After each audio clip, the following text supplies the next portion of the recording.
Le Nouvel Esprit Public, Philippe Meyer, bonjour.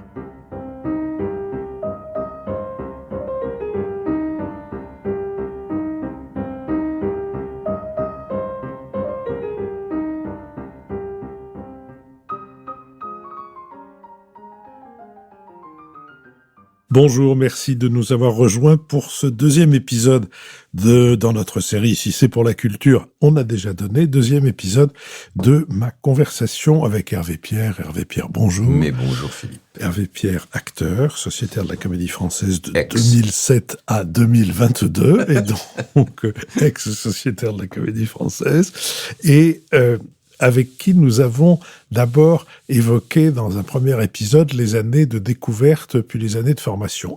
Et là, nous arrivons à la deuxième formation, si je puis dire, la formation, j'allais dire quasi officielle, celle de l'élève comédien à Strasbourg. Donc, vous avez fini le lycée, vous avez la conviction déjà assez ancienne que c'est le métier d'acteur que vous voulez faire. Vous passez un concours pour aller au TNS, à l'école du TNS, et vous allez à Strasbourg. Alors, ce sont quelles années ? C'est la fin des années 70, le début des années 80 ? Oui, c'est ça. Moi, je rentre à l'école en 74 et je vais en sortir en 77. Voilà. À ce moment-là, qui assure la formation et surtout la conception, l'idée de la formation des élèves comédiens à Strasbourg ? En fait, je vais vivre en fait une mutation. En fait, je vais vivre une transformation de cette institution. C'est-à-dire que quand je passe le concours, la direction du Théâtre National de Strasbourg, c'est Perinetti. Et je rencontre donc au moment de l'audition la personne que j'ai vue jouer dans La Cagnotte de la Biche, et dont c'était le dernier spectacle, dans une mise en scène de Jean-Pierre Vincent à la Chaux-de-Fonds au cours de la Biennale de théâtre, Claude Petitpierre. Je suis très impressionné, je passe les auditions, les deux scènes, et il vient donc vers moi avec beaucoup de simplicité, mais de générosité, me dire je pense que ça devrait aller. Pardon, les deux scènes, c'était quoi ? Alors, il y avait une scène de l'île des esclaves de Marivaux, et puis André Chédid. Oui, c'était très... Alors, la scène de André Chédid, là, tout à coup, ça m'échappe, mais voilà, c'était ces deux auteurs-là. En gros, Claude Petitpierre me fait comprendre que ça devrait aller, que je devrais être dans le stage, puisque il y avait une audition, puis ensuite un stage d'une semaine, que j'allais être sélectionné pour le stage. Et entre-temps, c'est-à-dire entre cette audition et le moment où je vais arriver sur le stage, Claude Petitpierre est écarté de la direction, et arrive quelqu'un qui est un comédien qui travaille justement souvent avec Perinetti, dont je n'ai jamais rien entendu parler d'ailleurs après, qui s'appelle Robert Oniguian. Et qui s'occupe du stage. Et là, c'est une catastrophe, quoi, une horreur. Il pratique une sélection qu'il dit lui-même étant basée sur le psychodrame. Et donc, je vis des scènes atroces, où chacun se bat pour être dans cette école avec une brutalité, une violence qui me dépasse complètement. Et donc notre groupe est sélectionné, on est 16, et en fait le travail est quasiment impossible avec ce groupe, parce que les tensions sont beaucoup trop grandes, les différences entre nous sont beaucoup trop grandes.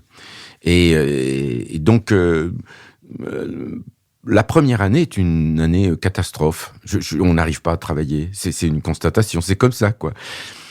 Et donc, au bout d'un an et demi, je me pose la question réellement de savoir si je reste dans cette école à Strasbourg ou si je m'en vais. Là arrive un changement de direction. Perinetti n'est plus directeur. C'est Jean-Pierre Vincent qui devient directeur. Comme, en fait, j'avais une admiration pour son travail, évidemment que je reste. Lui sait la difficulté dans laquelle ce groupe se trouve, puisque Jean d'Autremet, qui travaillait avec lui, avait travaillé avec nous, et avait donc pu lui faire un état des lieux. Et donc, il a procédé à une deuxième sélection. Donc au bout d'1 an et demi, 8 d'entre nous ont été remerciés. Ça a été d'une brutalité terrible. Et nous-mêmes, on a été complètement déstabilisés. Et donc, on a créé une compagnie à l'intérieur de l'école, le Théâtre du Troc, dans lequel on était les 8 rescapés, et où Claude Petitpierre, qui avait été réintégré par Jean-Pierre Vincent, a été en même temps la cheville ouvrière de ce nouveau rassemblement, en fait. Pour moi, Claude a été la personne, je pense, qui a le plus compté, en fait, dans ces années-là.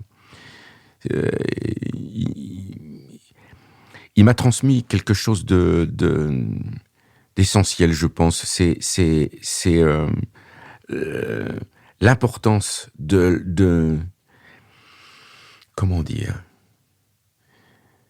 l'importance de la recherche de l'acteur sur lui-même, mais pas d'un point de vue idéologique ou c'est sur le pouvoir de l'imagination, le pouvoir de l'imaginaire, sur comment en fait un acteur peut avec son imagination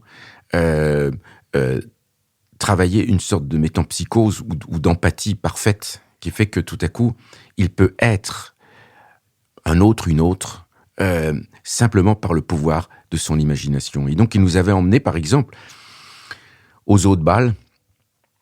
On était restés une journée entière devant des cages des animaux. Il fallait choisir 2 animaux. Et donc, on passait notre journée à regarder le comportement de l'animal. Et ensuite, quand on revenait dans les salles de travail, c'était « Est-ce qu'on peut arriver à imaginer que votre corps est couvert de poils ? Que vos yeux sont sur le côté du visage, chez un oiseau, que donc vous êtes obligé de tourner la tête pour regarder, pour voir, que un bec est le prolongement en fait d'un endroit entre le nez et la lèvre supérieure, qui est en même temps quelque chose de dur, avec lequel vous allez pouvoir casser quelque chose, que les articulations d'un échassier peuvent être à l'envers, et non pas comme votre genou, mais se replie dans l'autre sens. Prendre conscience, en fait, de tout ça, et arriver à convoquer, pendant quelques secondes, avec le pouvoir de l'imaginaire, l'ensemble de ces contraintes physiques liées à cet autre, qui n'est pas soi, alors c'est là où il expliquait que ce rapport est c'est comme si on fallait traverser une plaque de plomb. Au départ, quand on est jeune acteur, cette plaque est très épaisse. Et puis, au fur et à mesure, en fait, qu'on travaille et cette plaque, elle diminue, elle est rabotée, elle est lissée. Et il y a un moment où on peut être, dans l'instant, quelqu'un d'autre. Parce que ce travail d'apprentissage, en fait qu'on peut convoquer par l'imaginaire, un peu comme il nous parlait aussi du chamanisme, comme la possibilité de faire un voyage, en fait, pour aller soigner l'âme du malade, mais de pouvoir revenir en soi. Ce qui est important, c'est de revenir, c'est pas d'y aller. Là, c'est un peu la même chose, c'est-à-dire que comment on va vers un personnage, mais comment on reste soi-même, comment on est autre et soi en même temps. Ça, c'était une relation au travail avec lui qui a été passionnante. Et je crois que j'ai pas été le seul à être terriblement impressionné par l'apprentissage avec ce grand pédagogue qui était Claude Petitpierre.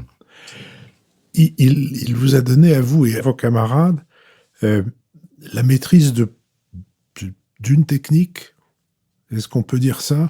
Oui. Je pense à ça parce que on dit souvent que les comédiens n'ont pas de technique, qu'ils ont leur personnalité, alors que les musiciens, qui ont aussi des personnalités, il faut qu'ils maîtrisent le violon, le piano, des choses difficiles. Ce que vous dites de ce que vous avez appris grâce à faire le héron, ou je ne sais quel autre volatile, et peut-être d'ailleurs aussi grâce à d'autres moment d'imprégnation et puis d'imitation, c'est une technique. Oui, exactement. Et ça donne, me semble-t-il, ou ça doit donner, en tout cas vu de l'extérieur, une certaine confiance en soi. Oui, c'est-à-dire que au bout du compte, l'instrument dont il est question, c'est bien sûr qu'on peut acquérir aussi en parallèle toute une connaissance technique, de chant, de danse, bien sûr. Mais là, c'est être au cœur de l'apprentissage de notre métier. C'est-à-dire, l'instrument dont il s'agit, c'est en fait cet endroit qui n'est pas concret, qu'on pourrait maîtriser. Je connais mon corps, je connais ma voix, voilà. Mais ça, c'est quelque chose qui allie beaucoup de choses ensemble, mais surtout l'imaginaire. Et donc, contrôler, travailler à partir de ça. Certaines personnes l'ont de manière intuitive. Je rencontre des fois des jeunes actrices ou comédiens. Je suis très impressionné parce que justement, il n'y a pas d'effort. C'est-à-dire que ils ont cette capacité, en fait, à être immédiatement autres. Il y a une empathie qui est extrêmement facile chez eux, en fait. Mais pour beaucoup, ce travail-là, en fait, est nécessaire. C'est-à-dire de trouver comment on passe d'un état à un autre. C'est la maîtrise, en fait, de cette faculté, de cette capacité qui nous a, là où il nous a entraînés, en fait, à être des athlètes de l'imaginaire, quoi. Et c'est en ça où, effectivement, moi, j'ai été très, très impressionné par tout son enseignement, parce qu'il était d'une patience aussi incroyable, quoi. Voilà. Mais ça ancrait, en fait, notre travail dans quelque chose d'archaïque. J'ai toujours eu la sensation qu'avec lui, on travaillait quelque chose, oui, où notre art est un art archaïque, qui vient de si loin, qui vient des grottes, quoi, des grottes des premières tribus où on a inventé le feu. Sans doute que notre art dépend aussi de l'invention du feu. On a éloigné les bêtes et ça nous a permis, en fait, de nous retourner les uns vers les autres pour nous raconter, en fait, les exploits de cette tribu. Comment tout à coup on a réussi à résister à l'adversité. Et ça, c'est quelque chose que je lui suis gré. Voilà. Alors, à propos de se tourner vers les autres, vous nous avez dit dans notre première conversation que vous étiez né de parents chrétiens de gauche engagés, actifs, que vous aviez épousé un grand nombre de leurs engagements ou de leurs idées de ce qu'on doit aux autres. Quand vous étiez à Strasbourg, vous avez essayé de mettre en pratique cette volonté de servir. Ça n'a pas été aussi probant que vous le souhaitiez. Non, c'est vrai. Non, c'est vrai. Quand l'aventure du théâtre du Troc est sortie, en fait, de l'institution de l'école, on s'est installé dans une petite mairie, dans une mairie, en fait, qui est en banlieue de Strasbourg, qui s'appelle Ostwald. Là, à ce moment-là, l'équipe municipale était rose, pour un rose pâle, parce que Strasbourg n'était pas encore passé à gauche, comme ça va être le cas quelques années plus tard, mais était encore un bastion de droite. Et là, voilà, l'idée, c'est de s'installer dans une municipalité, faire un travail de terrain, y convoquer des artistes, plasticiens, musiciens, acteurs, écrivains, créer une radio, enfin bon, bref, tout un projet comme ça, multiple, sans justement en même temps créer, adossé... Enfin, ce projet n'était pas adossé à un bâtiment. C'était quelque chose de tout à fait précaire, qui devait s'installer de manière tout à fait temporaire, circuler à l'intérieur de la ville, etc. Et puis donc, j'ai milité avec les camarades socialistes pour faire en sorte que l'élection présidentielle de 1980 soit joyeuse pour nous, c'est-à-dire avec l'élection de François Mitterrand. Et dès l'instant où François Mitterrand a été élu, malheureusement, j'ai eu un retour extrêmement surprenant et qui m'a totalement déstabilisé dans mes convictions profondes. C'est que mes camarades m'ont dit, maintenant qu'on est au pouvoir, s'il y a à choisir entre la réfection des pouvoirs, des trottoirs et la culture, c'est la réfection des trottoirs, tu comprends bien. Et donc, j'avais beau essayer d'expliquer que si on allait à Paris, rencontrer les camarades et en particulier Jack Lang pour lui expliquer notre projet, vu le bastion de droite dans lequel on était, on pouvait espérer en fait devenir une sorte de laboratoire culturel. Non, il n'y a pas eu. Donc j'ai rendu les clés et je suis venu m'installer à Paris comme tout un chacun. Voilà. Et vous êtes venu à Paris parce que, oui, c'était là où il y avait la possibilité, ou des possibilités diverses de travailler, et vous avez commencé par laquelle de ces possibilités? Ça, on est en 1982, 3. Voilà. Là, en fait, j'ai commencé à travailler avec... j'ai fait 2 spectacles avec Bernard Sobel. Qui, à l'époque, avait le... Gennevilliers. Qu'il a eu pendant 30 ans, 40 ans, 50 ans, 100 ans. Lui qui avait créé l'endroit, quoi. Oui. Donc ça fait partie de cette génération aussi qui avait créé des endroits comme Planchon, voilà, et où ça, ou comme Guy Rétoré aussi, avec qui je vais travailler aussi au Théâtre de l'Est parisien, enfin, qui va devenir Théâtre de la Colline, et puis, mais j'ai travaillé avec lui sur 2 spectacles, mais un en particulier qui m'a beaucoup touché, beaucoup ému, parce que en fait j'y rencontrais des comédiens extraordinaires. D'abord, il y avait Hélène Vincent, mais surtout Philippe Clévenot, qui pour moi a été un comédien extraordinaire que j'avais rencontré évidemment à Strasbourg, puisqu'il faisait partie de l'équipe de Jean-Pierre Vincent et de la troupe à Strasbourg, et que j'ai vu interpréter des spectacles magnifiques. C'était un acteur prodigieux, d'une incandescence incroyable. Et là, j'étais fasciné, bouleversé par la manière dont il pratiquait son métier. Et où là, en fait, il m'a aussi appris quelque chose d'une certaine manière. Et ça rejoint ce que nous essayait de nous transmettre Claude Petitpierre. C'était dans Édouard II, il doit rendre la couronne. Et donc, il veut la rendre. Mais non, il veut pas la rendre. Mais si, il veut la rendre. Mais si, il faut bien la rendre. Non, je ne veux pas la rendre. J'assiste pendant... Je suis l'évêque de Canterbury, je reçois la couronne. Pendant un quart d'heure, il se livre à cette sorte de choses. Il pleure, il est... Et puis finalement, il rend la couronne. Et au moment où il rend la couronne, il me donne la couronne. Il me fait un clin d'œil. Eh ben, ce moment-là, je peux pas expliquer, mais ça m'a coupé en deux. Je me suis dit, mais comment est-ce qu'il arrive à être aussi puissant dans les sentiments qu'il donne à voir, et dans l'instant où il me regarde, il me fait un clin d'œil pour me dire, ça n'est pas si grave que ça n'est que du théâtre. Alors, cette convention, en fait, qu'on passe avec le spectateur, qui fait que le spectateur peut y croire, et être bouleversé, et être en larmes. L'acteur sur le plateau peut en un instant dire « ça n'est que du théâtre ». Cette relation entre être ou ne pas être, moi, j'ai trouvé ça mais bouleversant.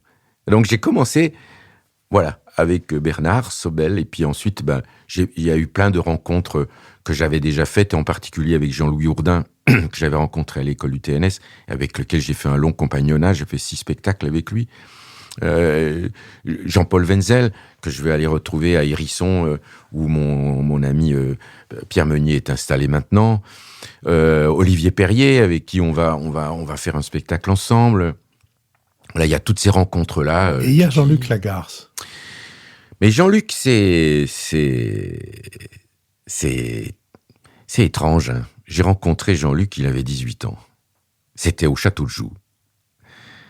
Je pense que c'était sur le spectacle, justement sur Mirabeau, Toussaint l'Ouverture. Il était venu, en fait, comme une sorte de stage envoyé par ce Jacques Wingler dont je parlais, qui nous avait emmenés voir le Théâtre du Soleil à Paris. Et donc, je fais sa connaissance, là, à cette occasion-là. Et je trouve que c'est un garçon délicieux, avec sa voix de fausset, avec son intelligence, son humour ravageur, et tout ça. Moi, je passe des moments délicieux avec lui. Je pense pas qu'il ait eu un souvenir particulièrement passionné de ce séjour dans le Château de Joux. Je pense qu'il a trouvé ça sans doute assez détestable, pour plein de raisons, mais on s'est jamais perdu de vue après. Et donc, quand avec toute la bande, François Berreur, Mireille Hertmeyer, le théâtre de la Roulotte, quoi, est créé, régulièrement, en fait, Jean-Luc m'appelait pour me dire, mais tu viens, on fait tel spectacle, tout ça. Je dis, mais oui, je peux pas, je suis avec Jean-Louis Urbain, ou je suis avec, bon.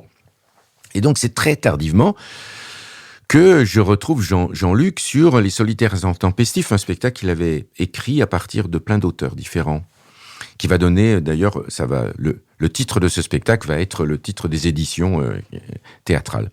Et puis, ensuite, sur Loulou, l'adaptation qu'il fait, il meurt pendant les répétitions. C'est un homme qui avait une générosité, une lucidité sur le monde, mais je n'ai pas capté, moi, de son vivant, la beauté et la qualité de son écriture. Je le reconnais humblement, je ne l'ai pas capté. Et c'est quand François Berreur a organisé un hommage au théâtre ouvert qu'il m'a dit, mais ce serait bien si tu lisais quelque chose et tout ça. Et donc, il m'a proposé Le Voyage à la Haye.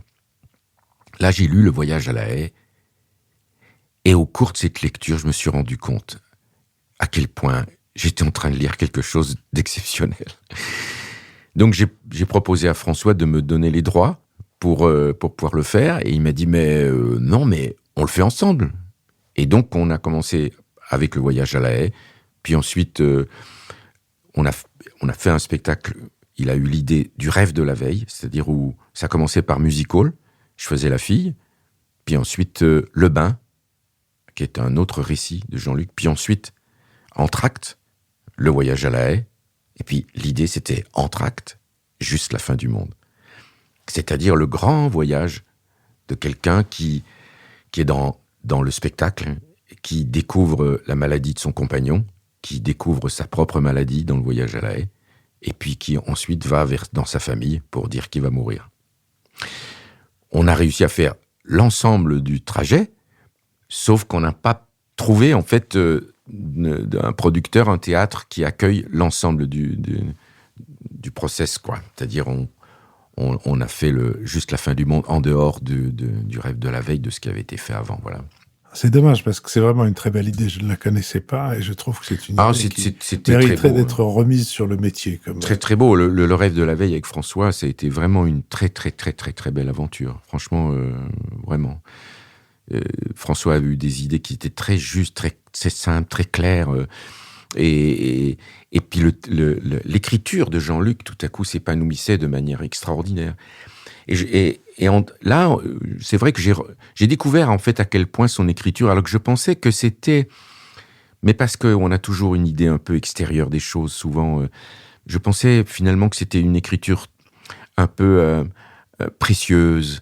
On n'arrêtait pas de me bassiner avec la musicalité de la langue et tout ça.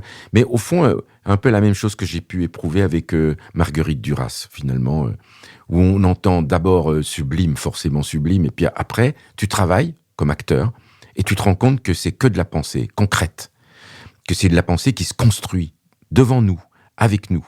Là, moi, on était ensemble, je crois bien, pour écouter Dominique Blanc dans La douleur. Voilà une pensée qui tout à coup est concrète. Et ben Jean-Luc, c'est la même chose. Je pense que Jean-Luc sera joué encore dans les générations prochaines, et autant que Molière, autant que Tchekhov, parce qu'il convoque quelque chose de profondément humain, d'un questionnement profondément humain sur nous, sur comment on se dépatouille avec ce qu'on est personnellement avec les autres.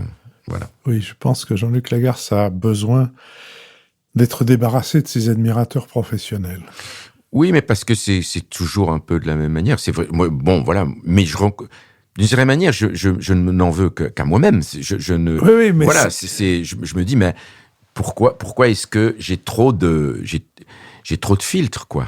Je découvre les choses avec des filtres qui sont. Mais bon, voilà, il me faut du temps, et puis il faut que je sois confronté. Finalement, mon métier, c'est ça que j'aime dans mon boulot, hein.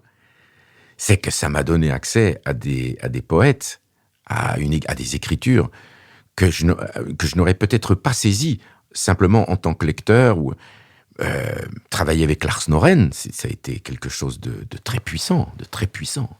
Et donc ça, c'est la beauté de ce métier. Je vous propose que nous marquions un arrêt avant de nous retrouver pour poursuivre le récit de votre vie professionnelle et de vos découvertes, et notamment en abordant le moment où vous passez le filtre d'une institution et vous entrez dans cette maison tricentenaire qu'on appelle la Comédie Française.